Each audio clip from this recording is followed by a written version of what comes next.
بسم اللہ الرحمن الرحیم۔ السلام علیکم۔ ملازمہ بوڑھی تھی اور میں اپنے شوہر کی طرف سے مطمئن تھی کہ وہ اس بوڑھی عورت سے دور رہے گا، مگر میرا شوہر ہر وقت اس بوڑھی ملازمہ کے پیچھے ہاتھ دھو کر پڑا رہتا اور گھنٹہ گھنٹہ باتیں کرتا۔ پوچھتی تو کہتا کہ وہ ماں کے برابر ہے، مگر مجھے کچھ اور ہی چکر لگ رہا تھا۔ اسی لیے ایک دن اس کو کام سے باہر بھیج کر اس کا حلیہ اپنا کر میں اس کے کمرے میں چلی گئی۔ کچھ دیر بعد میرا شوہر اس کمرے میں آیا اور آتے ہی جو الفاظ کہے اسے سن کر تو میرے قدموں تلے سے زمین نکل گئی کہ بوڑھی ملازمہ تو اصل میں گھر کے کام اب پہلے سے بڑھ گئے تھے، کیونکہ میری گود میں میرا ننھا سا بیٹا جو آ گیا تھا، اور ویسے بھی میری ڈیلیوری آپریشن کے ذریعے ہوئی تھی تو مجھ سے فی الحال کام وغیرہ بھی نہیں ہوتے تھے۔ اس لیے میں سنجیدگی سے ایک ملازمہ رکھنے کے بارے میں سوچ رہی تھی۔ اگرچہ اس سے پہلے میں اپنے گھر کے کام خود ہی کرتی تھی اور اپنے شوہر کے کہنے کے باوجود بھی بحث کرنے کی خاطر ملازمہ نہیں رکھی اور گھر اور باہر کے سارے کام میں خود ہی سنبھالتی رہی، مگر اب مجھے ضرورت میں محسوس ہو رہی تھی کہ کوئی ہاتھ بٹھانے والا تو گھر کے کاموں میں ہو۔ میری اماں نے بھی مجھے یہی مشورہ دیا تھا۔ وہ صرف کچھ دن ہی میرے ساتھ رکی تھی، پھر مجھے کہنے لگی کہ ماشاءاللہ تمہارے شوہر کی اچھی آمدنی ہے اور تم لوگ ایک ملازمہ افورڈ کر سکتے ہو، تو تم ملازمہ کیوں نہیں رکھ لیتی؟ اس لیے میں مان گئی۔ اپنی ایک دوست سے اسی مشکل کا ذکر کیا کہ اچھی ملازمہ کہاں سے تلاش کی جائے، تو کہنے لگی کہ ایک بات یاد رکھنا، آج کل کے نوجوان لڑکیاں جو ملازمہ ہوتی ہیں ان کا کوئی بھروسہ نہیں کیا جا سکتا کہ کب وہ مالکوں کو اپنے دام میں پھنسا کر بیگم صاحبہ پر سوتن بن کر آ جائیں۔ تم تو کوشش کرنا کوئی ایسی ملازمہ ڈھونڈو جو ادھیڑ عمر ہو، اور اگر ایسی نہ ملے تو کوئی بالکل ہی بدصورت سے نوکرانی ڈھونڈ لو، تاکہ وہ تمہارے شوہر کو اپنے قابو میں نہ کر لے اور نہ ہی تمہارے شوہر کی نظر اس کی پڑے۔ ہاں، یہ تو بالکل ٹھیک کہہ رہی تھی۔ واقعی میں ایسا میں نے بھی سنا تھا کہ حسین اور کم عمر ملازمی رانی اور گھر کی مالکن بننے کے خواب دیکھتی ہیں اور صاحب لوگوں کو اپنے دام میں الجھا لیتی ہیں، اور میں ہرگز بھی ایسا نہیں چاہتی تھی۔ میں اپنے شوہر کے ساتھ کبھی بھی کسی کی شرکت برداشت نہیں کر سکتی تھی، اس لیے میں نے سوچ لیا کہ نوکرانی تو ایسی ہی رکھوں گی کہ جس پر کوئی ایک کے بعد دوسری نظر نہ ڈالے۔ اپنے شوہر کو ملازمہ رکھنے کے بارے میں بتایا تو اس نے کوئی اعتراض نہ کیا اور کہا کہ اگر تمہیں ضرورت ہوئی تو مجھے بتانا، میرے دوست کے گھر میں ایک بوڑھی عورت کام کرتی ہے، لیکن وہ اب چونکہ باہر کے ملک شفٹ ہو رہا ہے تو اس بوڑھی عورت کو کام کی ضرورت ہے، تو تم ایسا ہی کرتے ہیں کہ اسے اپنے ہی گھر میں نوکر رکھ لیں گے۔ بوڑھی عورت کا سن کر میں مان گئی اور دوسرے دن ہی اس عورت کو اپنے گھر بلا لیا۔ نہ جانے کیوں لیکن مجھے اسے دیکھ کر کچھ غیر آرام دہ سا محسوس ہوا۔ وہ عورت تو بوڑھی ہی تھی، سر کے سارے بال سفید، لیکن اس کی صحت قابل رشک تھی، یعنی وہ گھر کے کام اچھے طریقے سے کر سکتی تھی۔ میں اسے رکھنا تو نہیں چاہتی تھی، مگر کچھ پتہ بھی نہیں تھا کہ بعد میں کیسی ملازمہ ملے، اور اس ڈر سے کہ بعد میں کوئی جوان ملازمہ نہ آ جائے میں نے اس بوڑھی عورت کو نوکرانی رکھ لیا۔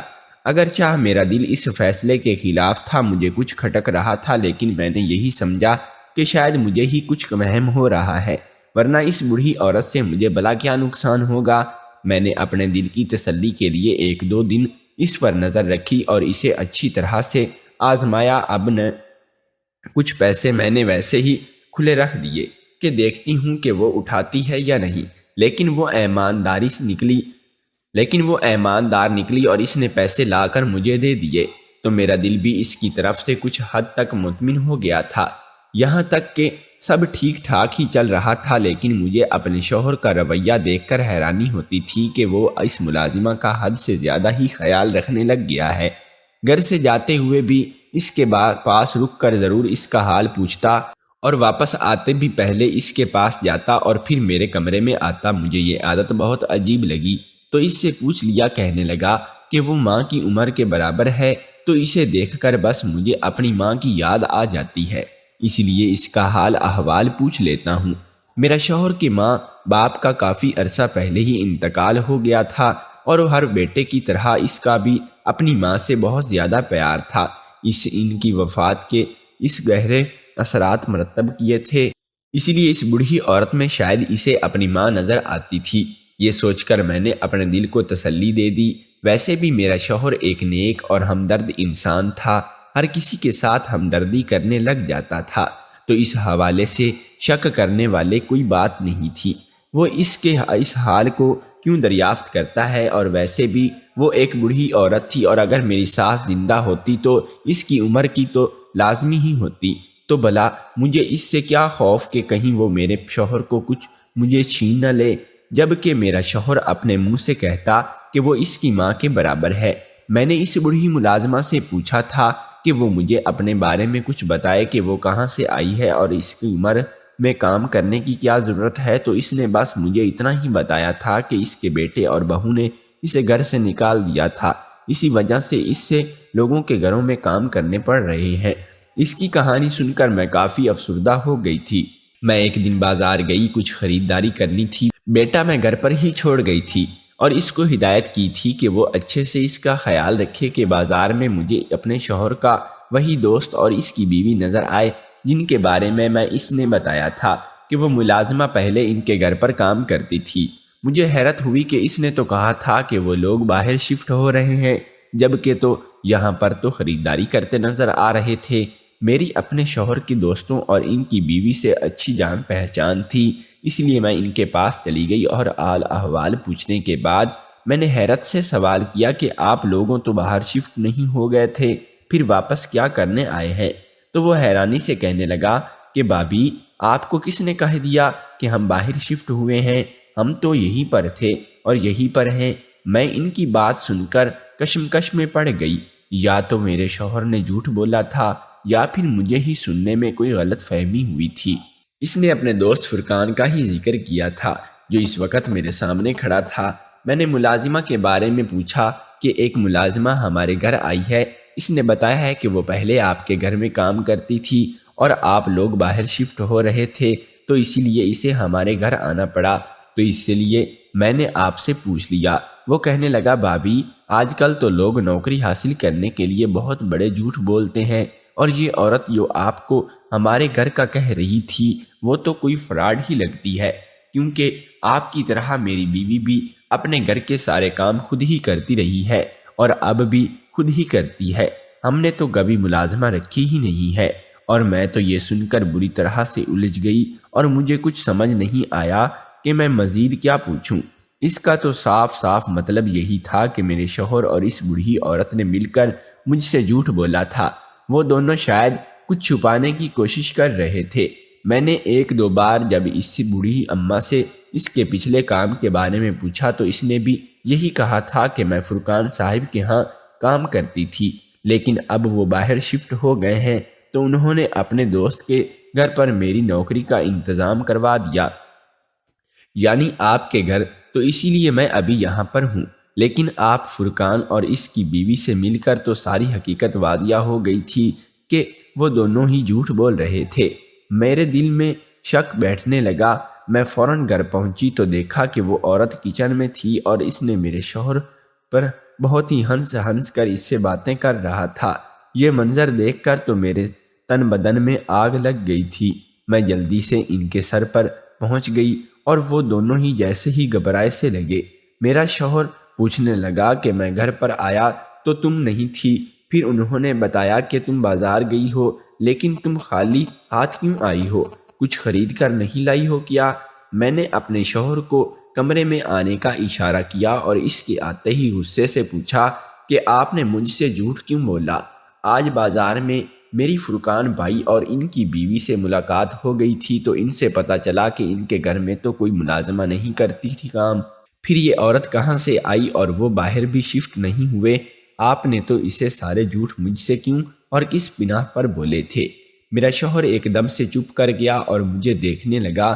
میں سوچنے لگی کہ دیکھا اب ان کے پاس کوئی جواب نہیں، انہوں نے جھوٹ ہی بولا ہے، مگر وہ ہنسنے لگا، کہنے لگا کہ شادی کو 2 سال ہو گئے ہیں اور میری ان 2 سالوں میں حسرت یہی رہی تھی کہ کبھی تو تم مجھ پر شک کرو، مجھ سے لڑائی کرو، اور آج یہ خواب پورا ہو گیا۔ میں نے الجھ کر پوچھا کہ کیا مطلب ہے؟ تو کہنے لگا کہ ایسا ویسا کچھ نہیں ہے جیسا تم سوچ رہی ہو۔ اس فرقان کی بات نہیں کر رہا تھا، میں اپنے ایک اور آفس کولیگ فرقان کی بات کر رہا تھا، اور وہ چونکہ دفتر کا ہی دوست ہے اور کم ہی میری اس سے ملاقات ہوتی ہے، اسی لیے تم اس سے واقف نہیں تھی اور تم نے غلط فہمی میں دوسرے والے فرقان کو سمجھ لیا۔ اگر تم پہلے ہی مجھ سے بات کر لیتی تو تمہیں اتنی غلط فہمی نہ ہوتی۔ ویسے بھی تمہیں ہم پر شک کرنے کی کوئی ضرورت نہیں ہے، وہ عورت میری ماں کی عمر کے برابر ہے۔ میں تو شرمندہ ہی ہو کر رہ گئی کہ شاید مجھے ایسا نہیں پوچھنا چاہیے تھا اور نہ ہی اپنے شوہر پر شک کرنا چاہیے تھا، مگر میں جانے انجانے میں ایسا کر گئی اور اپنے شوہر کی نظروں میں شاید میں اپنا مقام بھی توڑ لیا تھا۔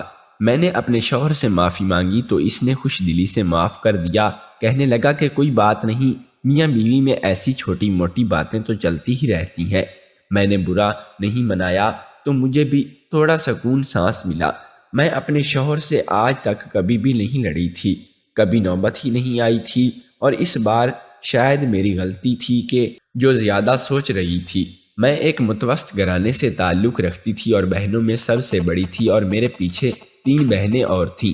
خاندان میں میرے جوڑ کا کوئی لڑکا نہیں تھا اور خاندان سے باہر ہم لوگوں کا رواج نہیں تھا شادی کرنے کا، اسی لیے میری ماں میرے بارے میں بہت پریشان تھی کہ مجھ سے چھوٹی دونوں بہنوں کی منگنیاں میری خالہ زاد اور چچا زاد سے ہو گئی تھیں، اور سب سے چھوٹی بہن کے لیے بھی بہن سے پہلے سے ہی ایک دور سے رشتہ دار نے پوچھ رکھا تھا، لیکن یہ میری قسمت تھی کہ میری عمر کے مطابق کوئی نہیں تھا، کیونکہ میری اور میری چھوٹی بہن کی میرے تقریباً 8 سے 9 سال کا فرق تھا، اور میرے خاندان والے رسم و رواج کے بہت ہی پابند تھے۔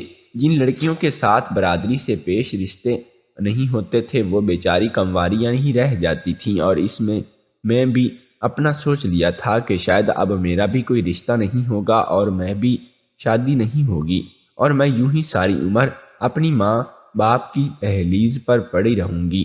لیکن پھر معجزہ ہی ہو گیا کہ میرے ماں باپ کی سوچ آہستہ آہستہ بدلنے لگی جب انہیں لوگوں نے سمجھایا کہ آپ لوگوں کی خاندانی پرواہ کرنی چھوڑ دیں اور اپنی بچی کی شادی کسی اچھے لڑکے سے کرا دیں، چاہے وہ ذات برادری سے باہر کا ہی کیوں نہ ہو۔ آہستہ آہستہ امی ابا کو سمجھ آنے لگی اور انہوں نے میرے لیے رشتہ تلاش کرنا شروع کر دیا۔ پھر ایک رشتے والی نے ہی اس رشتے کا بتایا تھا کہ لڑکے کے ماں باپ فوت ہو گئے ہیں اور وہ 2 بہنیں اور 3 بھائی ہیں، سبھی کی شادیاں ہو گئی ہیں اور وہ سب الگ الگ رہتے ہیں۔ یہ رشتہ ہر لحاظ سے آئیڈیل تھا، اسی لیے میرے ماں باپ نے ضروری چھان بین کے بعد ہاں کر دی اور میری شادی کرا دی۔ میری شادی کو اب 2 سال ہو چکے تھے اور ان 2 سالوں میں میرے اپنے شوہر کے ساتھ بہت اچھے تعلقات رہے تھے۔ میں نے انہیں کبھی بھی غصے میں نہیں دیکھا تھا۔ ہاں بالکل، جب بھی ان کی ماں کا ذکر کیا جاتا تو وہ بیچارے اداس ضرور ہو جاتے۔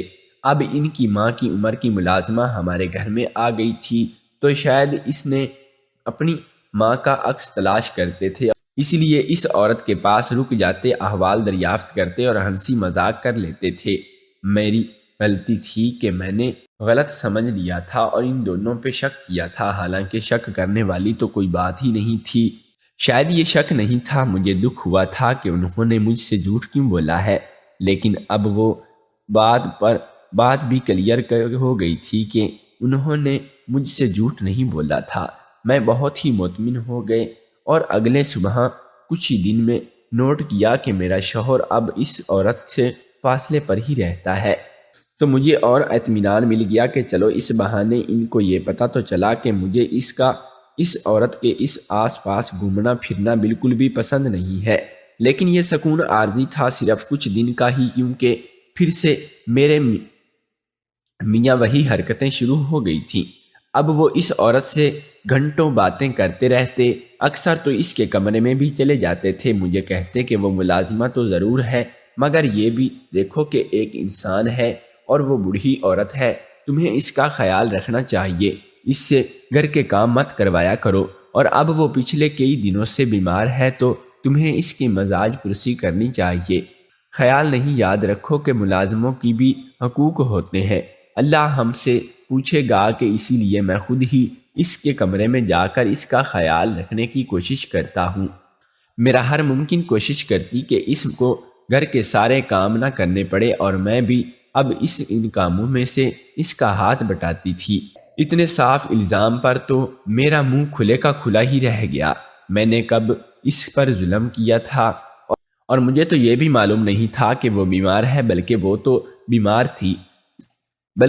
بیمار تھی ہی نہیں۔ میں نے دیکھا تو وہ بالکل ہی بٹی کٹی اور ٹھیک تھی۔ یہ سب کیا ہو رہا ہے؟ کہیں وہ ہم دونوں میں میاں کے درمیان آنے کی کوشش تو نہیں کر رہی، اور ہم دونوں کے درمیان دراڑ پیدا کرنے کے لیے میرے میاں کو کہیں میرے خلاف تو نہیں کر رہی؟ مجھے اب بالکل یہ کوئی اور ہی چکر لگ رہا تھا۔ کہیں اماں جی میرے گھر پر قبضہ کرنے کا خواب تو نہیں دیکھ رہی تھیں؟ اسی سوچ نے میری راتوں کی نیند اڑا دی تھی، لیکن دونوں کے درمیان کیا چل رہا ہے میں ہرگز بھی اپنا گھر برباد ہوتے نہیں دیکھ سکتی تھی۔ پھر ایک دن میری ایک دوست آئی تو وہ بھی ان دونوں کی ہی بے تکلفی دیکھ کر حیران رہ گئی۔ مجھے کہنے لگی کہ تمہیں سمجھایا بھی تھا کہ ملازمہ ایسی رکھو جو نیک اور شریف ہو، تو تم نے کس عورت کو گھر میں لا گھسایا ہے؟ دیکھو تو کیسے بے تکلفی سے تمہارے شوہر سے ہنس ہنس کر باتیں کر رہی ہے۔ میں نے کمزور سی آواز میں اپنے شوہر کا دفاع کرتے ہوئے کہا کہ وہ اس کی ماں کی عمر کے برابر ہے تو میری دوست نے فوراً سے کہا لیکن ماں تو نہیں ہے نا، آج کل کی عورتوں کا کوئی بھروسہ نہیں ہوتا، ویسے بھی وہ بے گھر عورت ہے اور ٹھکانہ پانے کے لیے اپنی آخری عمر کو آسان بنانے کے لیے وہ کچھ بھی کر سکتی ہے۔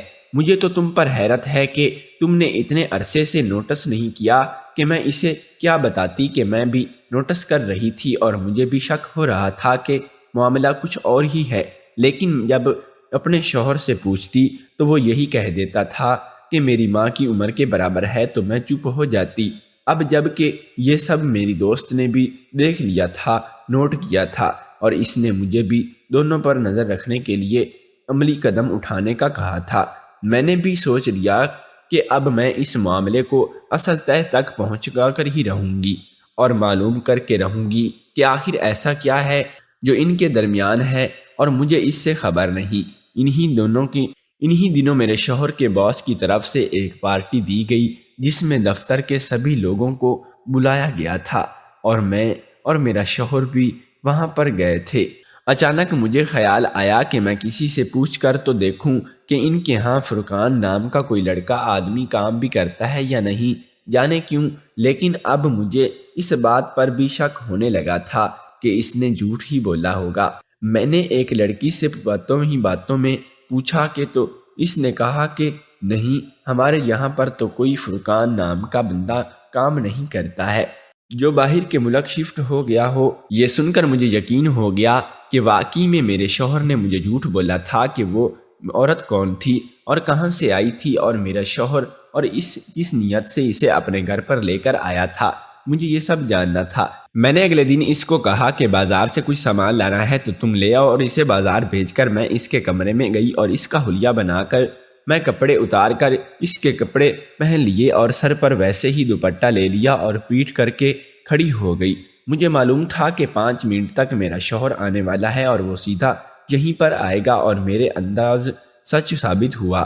5 منٹ بعد ہی میرا شوہر گھر آ گیا اور سیدھا اسی کمرے میں گیا، اور میرے چونکے پیٹ تھی تو وہ دیکھ ہی نہیں پایا تھا کہ اس کی جگہ میں ہوں۔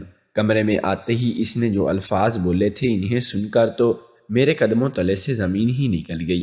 اس نے کہا کہ بیگم دیکھیں، آج میں آپ کے لیے خوبصورت سے پھولوں کی گجرے لے کر آیا ہوں، اور بس میری یہی تک کی انتہا تھی۔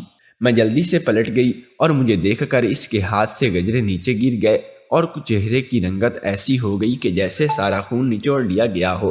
گھبراتے ہوئے بولا کہ تم یہاں پر کیا کر رہی ہو؟ میں نے روتے ہوئے کہا کہ میں تمہیں ایک اچھا انسان سمجھتی تھی، مگر تم بھی تو دھوکے باز نکلے۔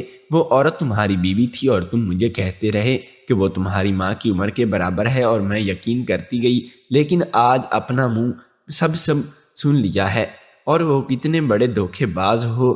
مجھے کہنے لگا کہ رک جاؤ، میری بات تو سن لو، میں تمہیں سب بتا سکتا ہوں کہ یہ سب کیوں ہوا اور کب ہوا۔ میں ہرگز بھی رکنا نہیں چاہتی تھی، مگر اس نے مجھے بیٹے کی قسم دے کر رو کر کہا کہ میری پوری کہانی سن لو، پھر تمہیں پتہ چل جائے گا کہ وہ کہنے لگا کہ میں بھی تمہاری طرح اسے یہ خاندان سے تعلق رکھتا ہوں اور یہاں پر رسم و رواج کی کوئی اہمیت نہیں ہے، اور لڑکی کی شادی خاندان سے باہر کرنا گناہ سمجھا جاتا ہے۔ یہ جو ملازمہ گھر میں لایا ہوں وہ واقعی میں میری بیوی ہے، لیکن اس سے پہلے وہ میری کزن تھی۔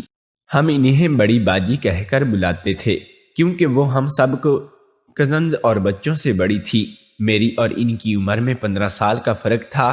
ہمارے یہاں پر خاندان میں اور بچپن میں ہی بچوں کے رشتے طے کر دیے جاتے تھے۔ میرے بھائیوں اور بہنوں کا بھی بچپن میں طے ہی کر دیا گیا تھا کہ کس سے شادی ہوگی، لیکن مجھے ہمیشہ حیرانی ہوتی تھی کہ سب سے بڑی تو باجی ہے، پھر ان کا رشتہ کیوں نہیں طے ہوا۔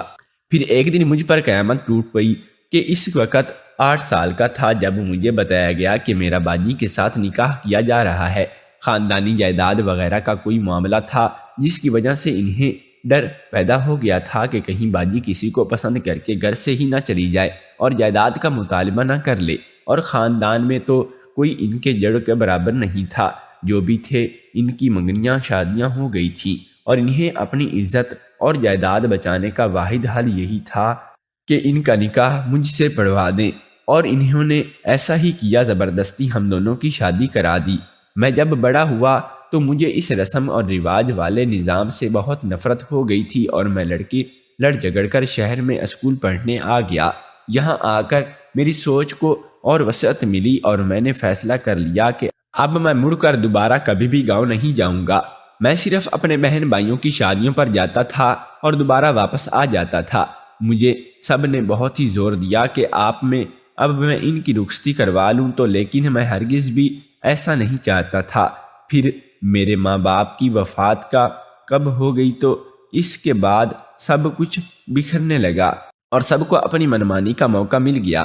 جائیداد کے بٹوارے ہو گئے۔ میرے بھائیوں اور بہنوں نے اپنا اپنا حصہ لے کر شہر ہی میں گھر بنا لیے، اور میں نے بھی اپنا الگ گھر بنایا، اور پھر میری تم سے شادی ہو گئی۔ اور جب ہمارا بیٹا میری زندگی میں آیا تو مجھے لگا کہ اب سب کچھ مکمل ہو گیا ہے، لیکن پھر ایک دن مجھے پتہ چلا کہ انہیں جان لیوا کینسر ہے، اور صرف یہ کچھ ماہ کی ہی مہمان ہے۔ میں جب ان سے ملنے گیا تو انہوں نے میرے آگے ہاتھ جوڑ دیے کہ میں ساری زندگی تمہارے نام سے بیٹھی رہی ہوں، اور میں بس اب یہ چاہتی ہوں کہ یہ زندگی کے ایک آخری کچھ مہینے میں تمہارے ساتھ گزار لوں۔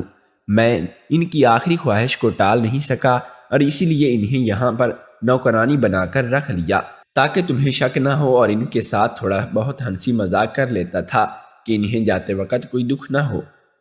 میری ہی غلطی تھی کہ ساری عمر میرے نام سے بیٹھی رہی، اور میں نے پیچھے پلٹ کر نہیں دیکھا۔ اس احساس سے شرمندگی کے تحت بس میں ان سے 2 گھڑی بات کر لیتا تھا، اور یہ سب سن کر مجھے اپنے شوہر پر فخر ہوا تھا کہ وہ واقعی میں ایک اچھا انسان ہے، اور میں نے فضول میں ان دونوں پر شک کیا تھا۔ میں نے اپنے شوہر کو مکمل اجازت دے دی کہ وہ مجھے اب اس کے رہنے کی کوئی مسئلہ نہیں ہے، اور وہ بیچاری عورت تو وہ صرف کچھ ہی ہفتوں کے مہمان تھی، اور مجھے اس سے لڑ کر کیا لینا۔